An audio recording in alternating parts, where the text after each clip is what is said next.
Aula 1. O Clube Secreto e a Guerra dos Desastres. O curso começa abrindo a porta de um mundo pouco visível.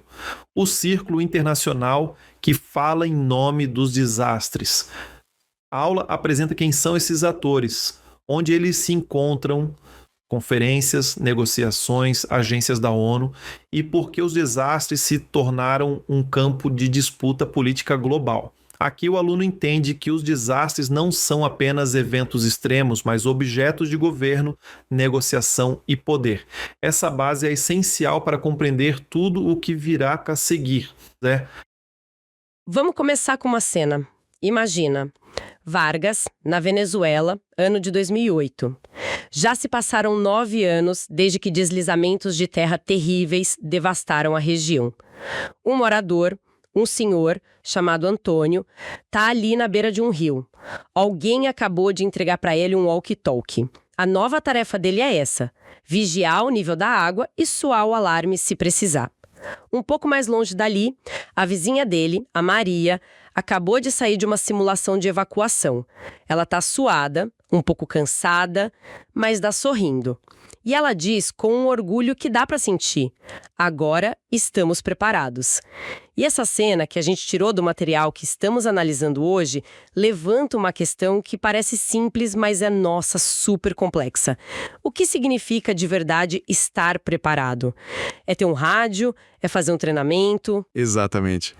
Porque essa sensação de preparo da Maria, esse é o objetivo final de todo um campo de especialistas, de ONGs, de agências do governo.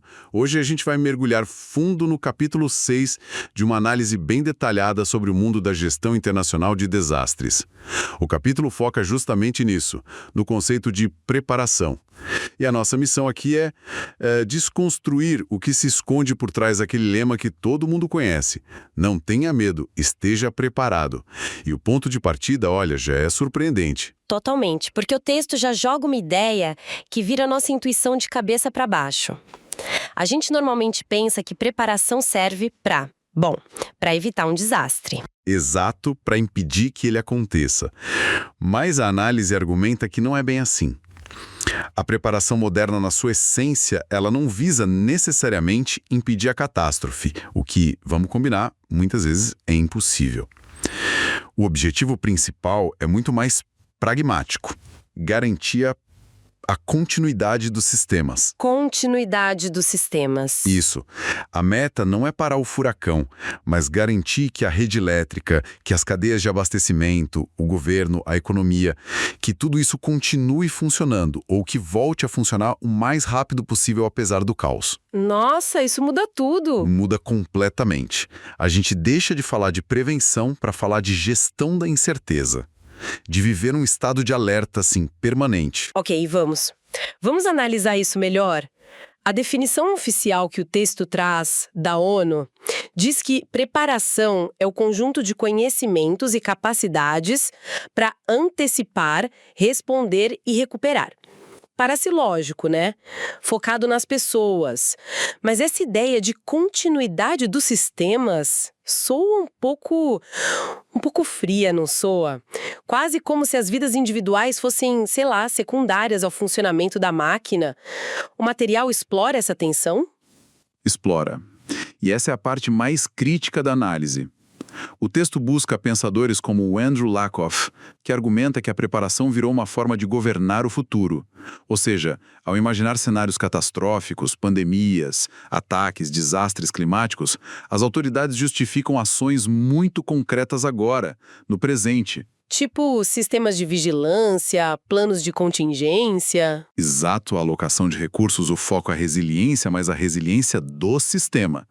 A vida individual, claro, é importante, mas ela está dentro de uma lógica maior de manter a ordem e a funcionalidade. As raízes disso, como o texto aponta, vêm lá da defesa civil da Guerra Fria, que preparava a população não para evitar a bomba atômica. Porque não dava para evitar. Não dava.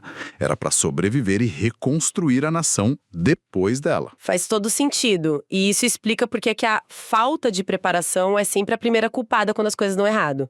A gente vê isso em toda a cobertura de desastre.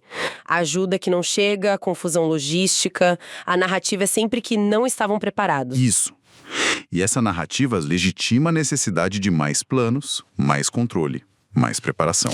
Cria-se um ciclo, então. A solução para a falha da preparação é mais preparação. É isso. E se o objetivo é esse, governar o presente imaginando o futuro, quais são as ferramentas que eles usam na prática? Como é que essa ideia abstrata de resiliência do sistema se transforma em algo que pessoas como o Antônio e a Maria podem praticar? E é aqui que a análise fica fascinante. O capítulo se concentra em duas ferramentas principais: sistemas de alerta precoce e, o mais importante, os exercícios de simulação. São tipo as duas faces da mesma moeda. Nos sistemas de alerta, o texto descreve uma tensão bem interessante entre a alta e a baixa tecnologia. De um lado, você tem todo o aparato global, satélites monitorando o clima, centros de dados. O exemplo que eles dão é de um programa na África, o Weather Info for All, que é uma parceria para mandar alerta de tempo por SMS. E tem uma citação do economista Jeffrey Sachs aí que é muito reveladora, né? Onde há negócio, há desenvolvimento. Quer dizer, a segurança e a preparação também viraram um mercado. Viraram mercado. Mas em contraste direto com isso, a gente tem a baixa tecnologia. É o walkie-talkie do Antônio lá em Vargas. São os apitos, os megafones, os sistemas de bandeiras coloridas que as próprias comunidades criam. É o conhecimento local. São duas filosofias bem diferentes. Mas as simulações são o verdadeiro teatro da preparação. É onde essa ideia de praticar um desastre se torna quase real. E a premissa, como o texto descreve, é impressionante. Como é que se ensaia o caos? A resposta contraintuitiva é tornando o caos genérico. O objetivo central de uma simulação não é replicar a complexidade infinita de um desastre de verdade. É reduzir o desastre a um evento genérico com vítimas genéricas que precisam de respostas genéricas de socorristas genéricos. Nossa, que distanciamento da realidade. É brutal. O desastre real, com a dor, o pânico, o imprevisível, ele é complexo demais. Então eles criam uma versão simplificada, um roteiro, para que a resposta possa ser treinada, padronizada. O sociólogo Lee Clark, que é citado no texto, ele tem um nome para isso, né? Tem. Ele chama esses planos e simulações de documentos de fantasia. É um conceito muito poderoso. Quando o controle real sobre algo é impossível, e ninguém controla um terremoto, as organizações criam símbolos de controle. A simulação, com seus coletes coloridos e planos definidos, é o símbolo máximo de que nós estamos no controle, mesmo diante do incontrolável. É uma performance de competência. E a análise descreve dois tipos principais dessa performance, com exemplos muito vivos. O primeiro é a simulação de mesa, o tabletop. O mais abstrato. Isso. Quase um jogo de tabuleiro para gestores de crise. O exemplo do México é incrível. As vítimas são representadas por post-its coloridos num mapa, o aeroporto é uma mesa no canto da sala e um dos participantes resume a experiência de um jeito perfeito. Genebra cabe num escritório. É a catástrofe domesticada, reduzida a símbolos que você pode gerenciar numa planilha. É o desastre visto de cima. Em contraste total, a gente tem as simulações em escala real, os drills. Certo. Aí já não é mais abstrato, é performático, é teatral. Foi o que a Maria fez em Vargas. O texto descreve cenas no Peru e na Venezuela com moradores atuando como vítimas, com maquiagem para simular ferimento grave, sirene tocando, equipe de resgate correndo, fumaça cenográfica. É uma encenação. Mas o que essa encenação ensina de verdade? Ela ensina a ordem. E isso nos leva a um dos conceitos mais fortes do capítulo, a geografia da preparação. As simulações não são só exercícios técnicos, elas criam um espaço físico e social totalmente ordenado no meio do caos que eles imaginaram. Elas ensinam a cada pessoa o seu lugar. O exemplo de Lima é marcante demais. Numa simulação de terremoto, pintaram uns círculos enormes no chão de praças perto de escolas. A regra era simples. Quem está dentro do círculo é uma vítima em potencial. Seu papel é esperar. Passivo. Seu espaço é aquele ali. E quem está fora? Quem está fora é socorrista. O papel é agir, se mover. O próprio chão te diz quem você é no desastre. É uma coreografia do poder, né? O espaço define o seu papel. E o itinerário das vítimas na simulação da Venezuela reforça isso de um jeito quase assustador. Os participantes seguem um caminho super pré-definido. Saem de um abrigo, entram num caminhão, vão para uma tenda, depois para a praia e, por fim, embarcam no navio. Não tem espaço para iniciativa, para desvio, para pergunta. É como se estivessem ensinando que, na hora H, sua melhor chance é anular a si mesma e confiar no sistema. Seguir o fluxo. Não pensar, só obedecer. Precisamente. E para essa realidade encenada funcionar, os detalhes teatrais são fundamentais. O texto dá muita importância aos uniformes, aos adereços, a camisa polo azul da ONU, os capacetes coloridos, os coletes da Cruz Vermelha. Eles definem os papéis na hora. E instantaneamente. Uma pessoa com colete é uma autoridade. Sem é uma vítima. Macas, curativos, são todos adereços que ajudam a construir esse palco e a tornar a fantasia crível. Mas é aí que a realidade começa a se infiltrar, né? O que é fascinante é que, apesar de toda essa tentativa de impor uma ordem rígida, um roteiro perfeito, a análise mostra que as simulações estão cheias de fricções. O fator humano se recusa a seguir o roteiro à risca. Exato. E isso é fantástico, porque mostra que não dá para simplesmente desligar a humanidade. O texto chama isso de modo menor de participação. São as pequenas quebras no teatro. Por exemplo, as vítimas que estão lá, deitadas no chão, fingindo ferimento, mas que não conseguem evitar de rir, de cochichar com o vizinho, ou de sair do personagem para atender o celular. É quase um ato de resistência silenciosa. Ok, eu vou ser uma vítima, mas do meu jeito. E o exemplo dos socorristas usando os walkie-talkies da simulação para problemas reais é hilário e muito humano. A transcrição do diálogo é ótima. No meio da catástrofe, você ouve no rádio. Pede pro pessoal da Cruz Vermelha mover o carro porque a ambulância de verdade não consegue estacionar. Não acredito. A simulação e a vida real colidem ali. Quer dizer, até num apocalipse simulado, estacionamento continua sendo um problema. Mostra que a vida, com suas pequenas frustrações, continua, não importa o roteiro. E isso também aparece nas queixas dos próprios profissionais, como o bombeiro, que reclama de passar mais tempo preenchendo formulário no computador do que em ação. A burocracia do desastre simulado é tão frustrante quanto da vida real. Pois é. Mas essas pequenas fricções, elas revelam uma crítica muito mais profunda, que é o clímax da análise. Elas expõem o choque entre diferentes visões do que é de fato um desastre. Quem decide o que a gente deve temer? E o exemplo da moradora de Lima é o ponto final perfeito para essa discussão. Numa simulação de um terremoto de magnitude 8, um evento de escala enorme e baixa probabilidade, ela chega perto de um dos organizadores e questiona tudo.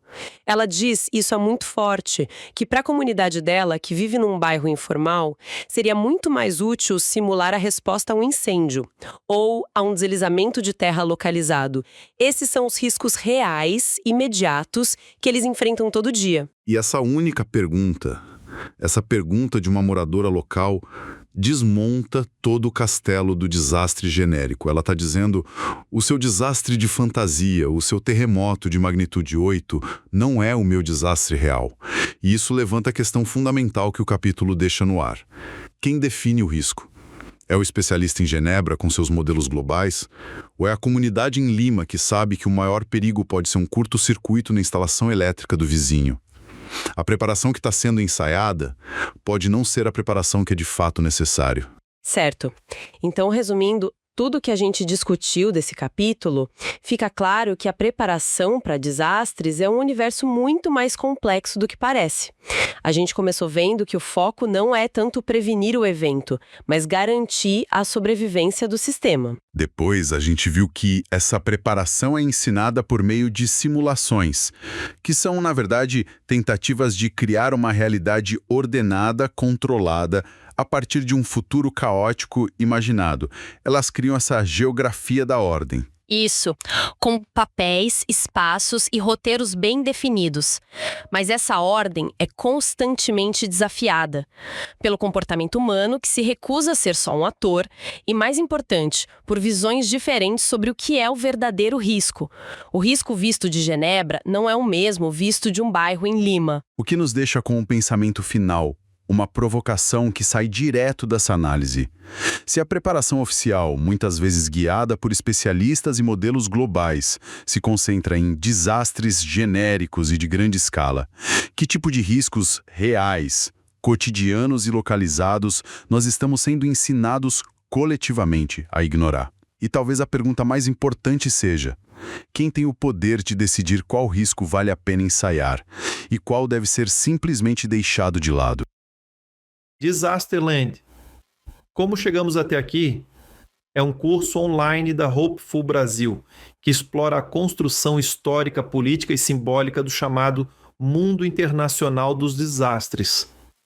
A partir da etnografia de Sandrine Revé, o curso analisa como conceitos como redução de risco de desastres, preparação e resiliência foram produzidos, institucionalizados e transformados em práticas globais. Ao examinar organizações internacionais, especialistas, documentos, imagens e rituais técnicos, o curso convida o participante a compreender como os desastres deixaram de ser vistos como eventos naturais e passaram a ser governados como problemas sociais, políticos e técnicos.